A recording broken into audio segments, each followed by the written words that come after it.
Lecture du livre de la Genèse. En ces jours-là, tout le pays d'Égypte souffrit de la faim, et le peuple, à grands cris, réclama du pain à Pharaon. Mais Pharaon dit à tous les Égyptiens, « Allez trouver Joseph, et faites ce qu'il vous dira. » La famine s'étendait à tout le pays.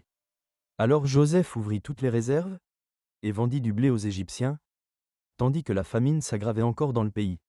De partout on vint en Égypte, pour acheter du blé à Joseph, car la famine s'aggravait partout. Les fils d'Israël, c'est-à-dire de Jacob, parmi beaucoup d'autres gens, vinrent donc pour acheter du blé, car la famine sévissait au pays de Canaan. C'était Joseph qui organisait la vente du blé, pour tout le peuple du pays, car il avait plein pouvoir dans le pays. En arrivant, les frères de Joseph se prosternèrent devant lui, face contre terre. Dès qu'il les vit, il les reconnut, mais il se comporta comme un étranger à leur égard, et il leur parla avec dureté. Il les retint au poste de garde pendant 3 jours. Le 3e jour, il leur dit, « Faites ce que je vais vous dire, et vous resterez en vie, car je crains Dieu. Si vous êtes de bonne foi, que l'un d'entre vous reste prisonnier au poste de garde. Vous autres, partez en emportant ce qu'il faut de blé, pour éviter la famine à votre clan.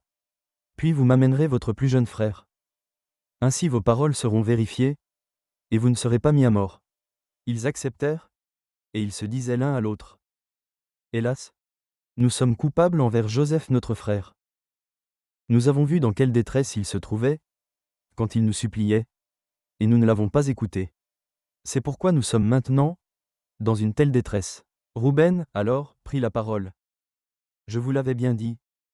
Ne commettez pas ce crime contre notre jeune frère. Mais vous ne m'avez pas écouté, et maintenant il faut répondre de son sang. » Comme il y avait un interprète, ils ne se rendaient pas compte que Joseph les comprenait. Alors Joseph se retira pour pleurer. Parole du Seigneur, nous rendons grâce à Dieu.